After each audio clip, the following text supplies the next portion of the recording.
There's been fury in Israel after the International Criminal Court issued arrest warrants for the Prime Minister Benjamin Netanyahu and the former Defense Minister Yoav Gallant. They're accused of war crimes and crimes against humanity in Gaza. A separate warrant has been issued for a Hamas military commander, Mohammed Deif. Judges at the ICC in The Hague said there were reasonable grounds the three men bore criminal responsibility for atrocities committed during the war between Israel and Hamas. Mr. Netanyahu's office said he rejects the actions of the ICC with disgust. Here's Lucy Williamson.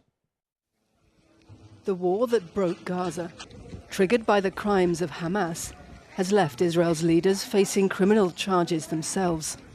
Prime Minister Benjamin Netanyahu and his former Defense Minister Yoav Gallant called to trial by the International Criminal Court for war crimes and crimes against humanity, including murder, persecution and starvation as a method of war. Mr. Netanyahu tonight called it a black day for nations. This is an anti-Semitic measure that has one goal: to deter us from exercising our natural right to defend ourselves against our enemies who rise up to destroy us. A third arrest warrant was issued for Hamas military chief Mohammed Deif, a key figure behind the 7th of October attacks, who Israel says it killed earlier this year.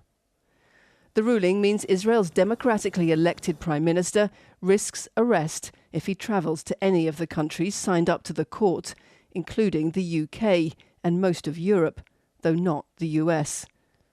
In legal terms, a prima facie Several countries have said they'll carry out the warrants. The UK has not given an explicit commitment so far. But this ruling raises wider legal and political questions for Israel's allies.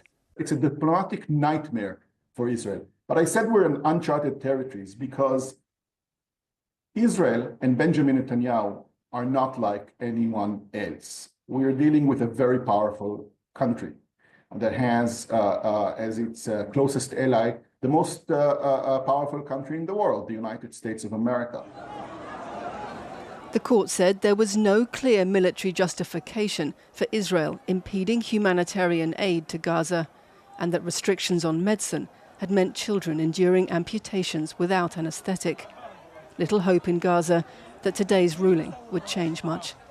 Netanyahu won't stop. Neither this court nor the whole world can stop him. The genocide will continue, and we have no voice.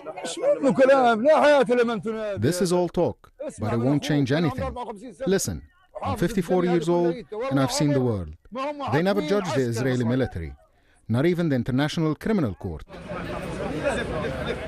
More than 70 people were killed today in Israeli strikes across Gaza. One woman lost all 3 of her children. Benjamin Netanyahu, presenting himself as Israel's protector, now risks becoming a pariah abroad. Lucy Williamson, BBC News, Jerusalem.